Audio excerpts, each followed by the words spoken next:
بسم الله الرحمن الرحيم. اللهم صل على محمد وآل محمد.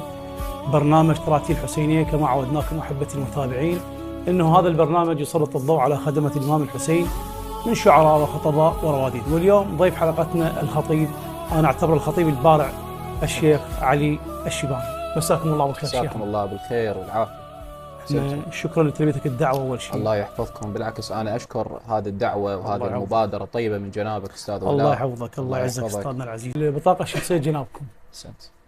بسم الله الرحمن الرحيم، الحمد لله رب العالمين، والصلاة وأتم التسليم على المبعوث رحمة للعالمين أبي الزهراء محمد وعلى آله الأطيبين الأطهرين. اللهم صل على محمد اللهم صل على محمد وآل محمد.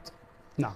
فيما يخص البطاقة الشخصية، علي محمد مجيد الشيباني، تولد مدينة الدغارة لسنة 2002. نعم. وطالب في كلية طب الأسنان. ما هي مسؤولية الخطيب عند ارتقائه للمنبر؟ بالنسبة للخطيب الحسيني طبعا له مسؤولية بالغة الأهمية، والمجلس الحسيني يجب أن يتواجد فيه الخطيب أكثر من غيره من العناوين، لأنه الخطيب والمنبر وخطابة المنبر هي مصدر ثقافة للمجتمع. الخطيب لا يتعدى كونه ناقلا لما هو محل إجماع. جيد. الخطيب ينقل ما هو محل إجماع، وطبعا غير مسموح له أن ينظر ويبدي مثلا رأيا شخصيا من عنده. نعم. فينقل الأمور العقائدية، ينقل الأمور الأخلاقية، القضايا الشرعية، ويوصلها إلى المجتمع بطريقة فنية وسلسة. زين. ما هو دور الخطيب أو الداعية؟ يعني هل دوره أنه يوصل الحكم الشرعي له فقط المسألة الروائية أو القضية الروائية التاريخية؟ أحسنت. باعتبار أنه المحاضرة أو المجلس الذي يقيمه الخطيب الحسيني تشتمل على أكثر من جانب، فيها الجانب العقائدي، فيها نعم.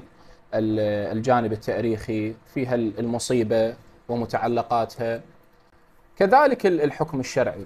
بلي. الحكم الشرعي الخطيب يتطرق له عندما يصل إلى مورده، عندما يصل إلى ما يلازمه، فيذكره الخطيب الحسيني أيضا.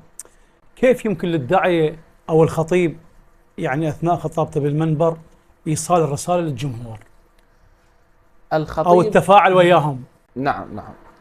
طبعا الخطيب الحسيني يجب أن يحمل جنبة فنية، وأن يتميز بطابع فني، بحيث أنه يراعي الجمهور، يراعي طبقتهم الاجتماعية، يراعي إذا كانوا مثلا من البسطاء، وتجد أن الخطيب يتكلم بلهجة بسيطة. نعم. بلهجة مفهومة، بلهجة يسيرة حتى يتسنى على الجميع فهم الخطيب. وفي بعض المجالس، مثلا في بعض المجالس لما نجد أنه الحضور هم من الأشخاص الأكاديميين، من الأشخاص المثقفين، جميع فئات المجتمع. نعم. مثلا نجد أنه مأتم يتميز بحضور هؤلاء النخب مثلا، فتجد الخطيب يتكلم بلغة رصينة، بلهجة رصينة، بمستوى عالي من الثقافة، حتى يعطي عفوا الانطباع لثقافة المنبر. نعم. أحسنت. شيخ علي، ما هي الأخطاء الشائعة مرات يوقع بها الخطيب أثناء الخطابة؟ يعني بعض الخطباء، يعني أنا على ما أظن أنه الأخطاء الشائعة أنه نقل الرواية غير المسندة. أكيد طبعا. أو زج الذوات الإلهية في غير محلها. أحسنت. تجد الخطيب إذا كان يعني غير مطلع بشكل كافي، أو الخطيب إذا كان مثلا ينقل من مصادر غير موثوقة، فتجد أنه يقع في مثل هذه الأخطاء.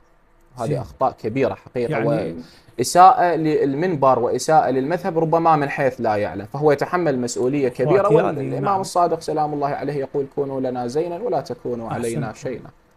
هل على الخطيب أن يكون متفقه؟ يعني دارس حوزة أو كذا غير؟ طبعا الخطيب وغير الخطيب. الإمام الصادق سلام الله عليه يقول: ليت السياط على رؤوس أصحابي حتى يتفقهوا في الدين. شيخنا العزيز، هناك لغة جسدية نعم يعني يلوح بها الخطيب من خلال محاضرته الدينية. نعم. هل لها دور هاي بإيصال رسالة للمجتمع أو للفئات العمرية الموجودة مثلا؟ أحسنت، سؤال جدا مهم. الله يعزكم. الخطيب الحسيني واللغة الجسدية، اللغة الجسدية لها أهمية كبيرة في نعم. إعطاء الانطباع عن هذا الخطيب أو المتكلم بشكل عام. جيد. اللغة الجسدية قد تعطي انطباع إيجابي، وإذا استخدمت استخدام خاطئ تعطي انطباعا سلبيا.